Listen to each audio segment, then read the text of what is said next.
بسم اللہ الرحمن الرحیم. ناظرین السلام علیکم. میں ہوں آپ میزبان صاحب شاکر وفاقی دارالعلوم اسلام آباد سے. 3-4 خبریں ہیں جی، بلکہ اس سے زیادہ بھی ہو سکتی ہیں، باری باری ہم پیش کرتے ہیں. نمبر 1 یہ کہ 1 جولائی قومی سلامتی کمیٹی کا اجلاس، یعنی کہ پارلیمانی قومی اسمبلی کی پارلیمانی کمیٹی کا اجلاس جو کہ نیشنل سیکورٹی کمیٹی کہلاتی ہے، اس کا ہوگا بند کمرے کا اجلاس. اور اس بند کمرے کے اجلاس میں مختلف جتنے بھی پارلیمانی لیڈرز ہیں پارلیمانی پارٹیز کے جو کہ پارلیمان کا حصہ ہیں، ان کو بریفنگ دی جائے گی. اور اس میں کم و بیش تمام سیاسی جماعتوں کی نمائندگی ہوگی. سیاسی قیادت خواہ وہ اپوزیشن میں یا حکومت میں ہے، خواہ وہ قومی اسمبلی میں ہے یا سینٹ میں ہے، ان کو بریفنگ دی جائے گی. اور یہ بریفنگ دیں گے army chief general Qamar Javed Bajwa اور DGI لیفٹیننٹ جنرل فیض حمید. فوجی قیادت آئے گی. ان کے ساتھ امکان ہے کہ DG ملٹری آپریشن بھی ہوں گے اور دیگر فوجی حکام بھی ساتھ ہوں گے. یہ تو ایک بہت عرصے سے اس کی ڈیمانڈ کی گئی تھی. سب سے پہلے اس کی ڈیمانڈ آئی تھی بلاول بھٹو زرداری کی طرف سے، اور اس کے بعد شہباز شریف صاحب کی طرف سے بھی، مسلم لیگ نواز کی طرف سے بھی آئی تھی کہ جناب خاص طور پہ پاکستان کے معاملات جو چل رہے ہیں، یہ نئی ڈیبیٹ اس میں شامل ہوئی. وہ تھی ایک تو افغانستان کا ایشو، امریکہ کو فوجی اڈے دینے ہیں نہیں دینے، امریکہ کیا ڈیمانڈ کر رہا ہے، پاکستان کہاں کھڑا ہے. اس بارے میں انہوں نے کہا تھا کہ ہمیں اعتماد میں لیا جائے، خاص طور پہ اپوزیشن ارکان نے کہا تھا. اور اسپیکر قومی اسمبلی اسد کیسر صاحب کے ذریعے یہ بات کی گئی تھی. اور اسی طریقے سے پھر دوسرا معاملہ تھا کہ انڈیا کے ساتھ ہمارے معاملات کہاں تک پہنچے ہیں، لائن آف کنٹرول پہ سیز فائر، کشمیر کا معاملہ، یہ ساری چیزیں. پھر سی پیک، چائنا کے ساتھ کیا چل رہا ہے. یہ وہ موضوعات تھے جن پہ بات ہونی تھی. لیکن میرا اپنا خیال ہے کہ پاکستان پیپلز پارٹی خاص طور پہ اور شہباز شریف صاحب وہ یہ چاہتے تھے کہ کسی بھی طریقے سے ملٹری لیڈرشپ کے ساتھ، ملٹری اسٹیبلشمنٹ کے ساتھ ان کا انٹریکشن ہو اور جو کمیونیکیشن گیپ آیا ہوا ہے وہ ختم ہو اعلیٰ قیادت کے ساتھ. اور اس میں لہٰذا یہ بات پوری کر لی گئی ہے. 1 جولائی کو ہوگا. وزیر خارجہ شاہ محمود قریشی بھی ہوں گے، وزیر دفاع پرویز خٹک صاحب بھی ہوں گے، شیخ رشید صاحب وزیر داخلہ یہ بھی ہوں گے. اور وزیر اعظم عمران خان ہوں گے یا نہیں، اس کے بارے میں ابھی فیصلہ نہیں کیا گیا، لیکن زیادہ امکان ہے کہ شاید وہ نہ آئیں. اگر وہ آ گئے تو یہ بہت اچھی بات ہوگی، ان کو ہونا چاہیے، کیونکہ ان کے ہونے سے اس بریفنگ کی جو حیثیت ہے، اس کی اہمیت ہے، وہ مزید بڑھ جائے گی. اور کل کو اپوزیشن کو یہ تنقید کا موقع نہیں ملے گا، پروپیگنڈا کرنے کا موقع نہیں ملے گا، جو کہ صحیح ہوگا کہ اتنی اہم ترین اجلاسوں میں وزیر اعظم عمران خان غائب ہو جاتے ہیں. تو اس اجلاس میں جی پاک ایسٹرن بارڈر پہ، ویسٹرن بارڈر پہ، اور خاص طور پہ جو سب سے زیادہ کویشچن کیے جائیں گے یا پتہ لگانے کی کوشش کی جائے گی، وہ پتہ لگانے کی کوشش کی جائے گی کہ ہماری امریکہ کے ساتھ کیا انڈرسٹینڈنگ ہے، کیا انگیجمنٹس چل رہی ہیں. اور یہ افغانستان اور کشمیر اور سی پیک، چائنا، یہ 3 موضوعات سر فہرست ہوں گے اور اسی پہ بات ہوگی. اس میں ایک اور بات بھی کا خدشہ بھی ہے کہ کچھ ارکان پارلیمان جو کہ کمیٹی کا حصہ ہیں، اس نیشنل سیکورٹی کمیٹی کے ممبر ہیں، وہ ملٹری لیڈرشپ کے بارے میں کافی سخت سست باتیں کرتے رہے ہیں. اور مریم صفدر صاحبہ کی بات کرتا ہوں، ان کے ماؤتھ پیس ہیں، وہ کرتے رہے ہیں اور ان کی کافی قابل اعتراض باتیں ہیں. اور اس بات کا بھی امکان موجود ہے کہ کچھ تھوڑی سی کیا کہنا چاہیے ٹینس ماحول بھی ہو سکتا ہے. اس کی ریزن ہے کہ بلاول بھٹو تو اس کو ویلکم کر چکے ہیں، پیپلز پارٹی اس کو ویلکم کر چکی ہے کہ یہ بہت اچھا ہوا اور ہم اس میں جائیں گے. شہباز شریف صاحب بھی جائیں گے. اب معاملہ یہاں پہ پھنسے گا وہ ہے کہ اتنی اہم میٹنگ ہے، اس میں مریم صفدر صاحبہ شریک نہیں ہو سکتی، اس میں مولانا فضل الرحمان صاحب شریک نہیں ہو سکتے. اور جب یہ دونوں شریک نہیں ہو سکتے، اس کی وجہ ہے کہ یہ پارلیمان کا حصہ نہیں ہے، ڈسکوالیفائی ہو چکے ہیں، سزا یافتہ ہیں، تو وہ اپنے ماؤتھ پیس جو ہیں ان کے ذریعے کوشش کریں گی کہ اس بدمزگی پیدا کی جائے. یہ ان کی پلاننگ ہوگی کہ کوئی نہ کوئی ایسے کوشچن، کوئی ایسی چیزیں کہ جی یہ ساری سچویشن ہے تو پالیٹکس میں آپ کیوں ہیں، گورنمنٹ کو کیوں سپورٹ کر رہے ہیں، اس طرح کے سوالات بھی کا امکان موجود ہے، کیونکہ اس میں کافی نگلیکٹڈ لوگ جو ہیں وہ موجود ہوں گے. اور یہ تو ایک خبر ہوگی. دوسری خبر یہ ہے کہ آزاد کشمیر کا الیکشن آ رہا ہے. آزاد کشمیر کے الیکشن میں کیا ہو رہا ہے جی؟ آزاد کشمیر کے الیکشن میں یہ ہو رہا ہے کہ شہباز شریف صاحب اور مریم صفدر صاحبہ یہ دونوں ابھی تک ایک پیج پہ نہیں ہیں. اس کی وجہ شہباز شریف صاحب چاہتے تھے کہ آزاد کشمیر کے الیکشن میں کمپین اور الیکشن کی تمام ذمہ داری انہی کے ذمے سونپی جائے اور وہ اپنے طریقے سے معاملات کو لے کے آگے چلیں، اپنے طریقے سے کمپین چلائیں، الیکشن کمپین، اور امیدواروں کا چناؤ کریں، یہ سب کچھ کریں. لیکن ان کی یہ خواہش 100% پوری نہیں ہوئی. معاملہ گیا نواز شریف صاحب کی طرف. نواز شریف صاحب نے یہ کیا کہ کمپین دونوں چلائیں اور مریم صفدر صاحبہ کو انتخابی جلسے جائیں گی، وہ بھی کریں گی. اس سے انہوں نے کہا کہ اگر وہ اکیلی گئیں تو امبیرسمنٹ ہوگی، لہذا فیصلہ یہ ہوا ہے کہ شہباز شریف صاحب الگ جلسے کریں گے، مریم صفدر صاحبہ الگ جلسے کریں گی، اور دونوں اپنا اپنا نیریٹو لے کے چلیں گے. یعنی اچھے اور برے کو گڈ کاپ بیڈ کاپ جو کھیلتے ہوتے ہیں اسی طریقے سے.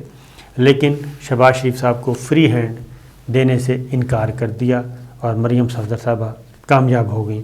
تو یہ بھی ہے، اور اس کا فائدہ کس کو پہنچے گا یہ ابھی تک کچھ نہیں کہہ سکتے. اس کے بعد آتا ہے جی معاملہ بجٹ کا. تو وزیر اعظم عمران خان نے کل شائعہ دے دیا، تمام ارکان پارلیمان اتحادیوں کو بلایا گیا تھا. اس میں مسلم لیگ کاف شریک نہیں ہوئی. طارق بشیر چیمہ جو وفاقی وزیر ہیں وہ بھی نہیں گئے، مونس صلاحی بھی نہیں گئے، اور کاف لیگ کے MNAs جو ہیں جس میں چودھری شجاعت صاحب کے بیٹے ہیں وہ بھی نہیں گئے، اور کامل علی آغا تو خیر وہ سینیٹر تھے، انہوں نے تو کیا جانا تھا، تو یہ نہیں گئے.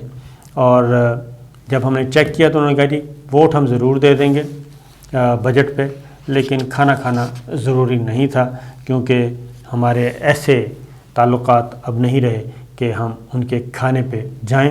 اس کی وجہ ہے کہ مونس صلاحی کو وفاقی وزیر بنایا جانا تھا. وزیر اعظم عمران خان نے خود اس کا وعدہ کیا تھا، خبر دی تھی کاف لیگ کے رہنماؤں کو، لیکن وہ ابھی تک پوری نہیں ہوئی، لہٰذا وہ رنجشیں ابھی تک برقرار ہیں. اور کچھ اور بھی ہوا ہے پاکستان مسلم لیگ کاف کے خلاف، وہ پھر کسی وقت آپ کو ذکر کر دوں گا. تو اسی طریقے سے کچھ اور ارکان بھی نہیں گئے. راجہ ریاض صاحب مثلا کھانے پہ نہیں گئے، JKT کے کچھ لوگ نہیں گئے. اس پہ وزیر اعظم عمران خان نے اپنا عامر ڈوگر اور پرویز خٹک صاحب کی ڈیوٹی لگائی ہے کہ آج ہر صورت میں اپنی حاضری کو پورا کریں، یقینی بنائیں. اور کیونکہ آج بجٹ منظور ہونا ہے، اور جس کو فائنانس بل کہتے ہیں وہ منظور ہونا ہے، اور وہ ہوتا ہے سادہ اکثریت سے. اب تک جو بجٹ سیشن چلا اس میں اگر ہم دیکھیں تو کبھی بھی PTI کے حکومتی ارکان کی تعداد سب کی سب حاضر نہیں رہی، بلکہ کورم بھی ٹوٹا، اور کورم پورا نہ ہونے کی وجہ سے اجلاس بھی ملتوی کرنے پڑے. تو آج ہر صورت میں بجٹ منظور کروایا جانا ہے. وزیر اعظم عمران خان اس بارے میں تو کوئی کانفیڈنٹ ہے کہ کچھ نہیں ہوگا، بجٹ منظور ہو جائے گا، لیکن اس کے لیے کافی تگ و دو کرنی پڑے گی. صرف ایک صورت ہے کہ اپوزیشن بھی پاکستان پیپلز پارٹی، پاکستان مسلم لیگ نواز تو پوری کوشش کرے گی ٹف ٹائم دینے کی، لیکن پاکستان پیپلز پارٹی ہو سکتا ہے کہ بائیک آؤٹ کر جائے.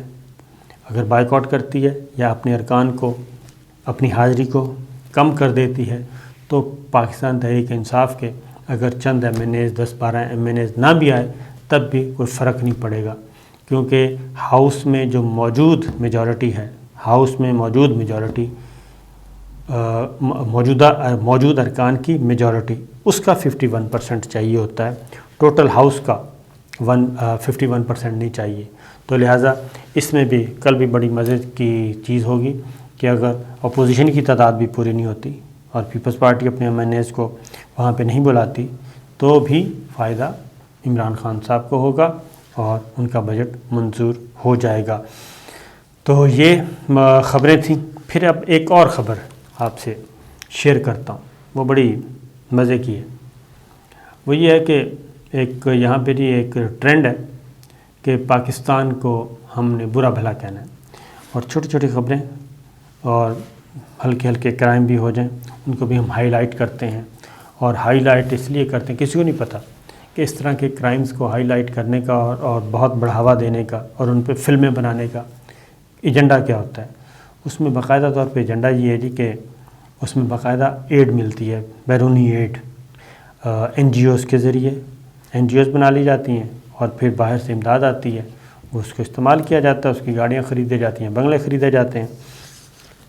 تو ایک کمپیریزن سامنے آیا ہے، آپ سن کے حیران ہوں گے کہ لندن میں تیزاب گردی کے 800 کیسز ہوئے، لندن میں تیزاب گردی کے 800 کیسز ہوئے، اور پاکستان میں ہوئے 3، اور پاکستان میں 3 ہوئے اور اس پہ بنی فلم، اور اس فلم کو ملا آسکر ایوارڈ، اور اس فلم میں جن مظلوم خواتین کو دکھایا گیا وہ آج بھی منتظر ہیں اپنے معاوضے کی۔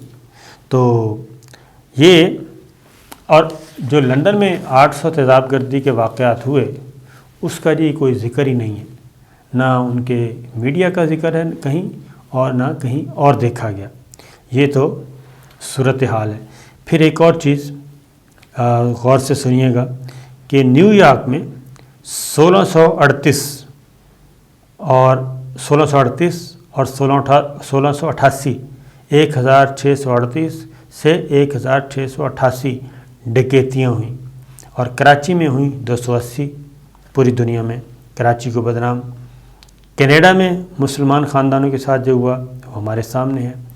پھر ایک اور چیز بھی یہ بھی دیکھیں کہ برطانیہ میں چاقو مارنے کے 10,000 کیسز ہوئے، اور کبھی شور نہیں مچا، خبریں نہیں آتی، لیکن ہمارے ہاں یہ ہوتا ہے۔ اس کا مطلب یہ نہیں ہے کہ ہمارے ہاں ہم اس کو یہ کہہ رہے ہیں کہ نہیں کوئی بات نہیں، یہ بات نہیں ہے۔ ہم صرف یہ کہتے ہیں کہ اس سے آپ اندازہ کریں کہ بیرونی دنیا میں کیا ہو رہا ہے، جو اپنے آپ کو مہذب، جدید اور سب کچھ کہلاتے ہیں، لیکن چونکہ وہ بڑی دنیا کے لوگ ہیں اور یورپین ممالک ہیں، مغربی ممالک ہیں، وہاں پہ سب کچھ ہو سکتا ہے اور ان کو کوئی پوچھنے والا نہیں ہے، لیکن پاکستان یا کسی ترقی پذیر ملک میں ہو تو وہ ساروں کے لیے کیا کہنا چاہیے، ان کو کہا جاتا ہے کہ جن کو نشان عبرت بنائیں۔ اور یہ ساری گفتگو کا کریڈٹ کس کو جاتا ہے؟ یا DG رینجر سندھ کو جاتا ہے، میجر جنرل افتخار حسین چودھری صاحب کو، جنہوں نے یہ آئینہ دکھایا۔ ایک اور بھی خبر ہے، وہ بڑی مزے کی خبر ہے۔ وہ خبر ہے پچھلے دنوں آپ کو پتہ جی 2 مفتی صاحبان پہ ایک ایک سکینڈل آیا، اور جس کی بھی جتنی مذمت کی جائے کم ہے، ان کو کٹہرے میں آنا چاہیے، سزا ملنی چاہیے۔ لیکن ان 2 واقعات کو لے کے سوشل میڈیا پہ ایک خاص طبقے نے اتنا اچھالا، ہائی لائٹ کیا، اس پہ ٹرینڈ چلے، اس پہ پتہ نہیں کیا کیا ہوا۔ ایک اور رپورٹ ہے، یہ ہماری رپورٹ نہیں ہے، یہ پولینڈ کے کیتھولک چرچ کی ہے۔ وہ کیا کہتے ہیں؟ وہ کہتے ہیں جی کہ 2018 سے 2020 یعنی 2 سالوں میں، 2-2.5 سالوں میں 292 پادریوں نے 292 پادریوں نے مبینہ طور پہ 368 بچوں اور بچیوں کے ساتھ جنسی تشدد کیا اور نشانہ بنایا۔ 2 سالوں میں 292 پادریوں نے 368 بچوں اور بچیوں کو اپنی ہوس کا نشانہ بنایا، اور اس میں یہ ویٹیکن کی جانب سے کنفرم کیا گیا کہ پولینڈ کے چرچ رہنماؤں نے اس پہ رد عمل نہ ہونے پر اس پہ تحقیقات کی جا رہی ہیں کہ اس پہ کیوں ابھی تک ایکشن نہیں ہو رہا، اس پہ بھی تحقیقات چل رہی ہیں۔ یہ پولینڈ، آپ کو پولینڈ کے بارے میں بتا دیں کہ کیتھولک ملک ہے جی، اور یہاں پہ پادریوں کو VVIP کا درجہ حاصل ہے، اور چند پولش بشپس تھے اور آرچ بشپس تھے، ان کو سزائیں بھی ہوئیں، لیکن ایک معمولی نوعیت کی سزائیں، زیادہ سے زیادہ ان کو نکال دیا گیا۔ تو یہ اس وقت معاملات ہیں۔ تو دیکھنا چاہیے کہ دنیا میں کیا ہو رہا ہے اور ہمارے ہاں کیا ہو رہا ہے۔ یہ کمپیریزن ایک میں نے کہا پیش کر دوں، تو جرائم ہر جگہ ہوتے ہیں اور اصل ہے کہ ان کو سزائیں دی جانی چاہیے، لیکن ان جرائم کی بنیاد پہ پورے ملک کو یا پوری سوسائٹی کو ایک بدنام یا چارج شیٹ نہیں کرنا چاہیے۔ یہ ایک اور رپورٹ بھی ہے، اس میں یہ ہے کہ 1990-2018 کی رپورٹ ہے، اس میں 382 پادریوں کے کیسز کا ذکر ہے، جس میں 625 بچوں اور بچیوں کو اس کا استحصال کیا گیا اور ان کو نشانہ بنایا گیا۔ اور جو نئی رپورٹ ہے، جو نئی رپورٹ میں جو 200 کچھ پادری شامل ہیں، اس میں 42 پادری پرانے والے بھی ہیں۔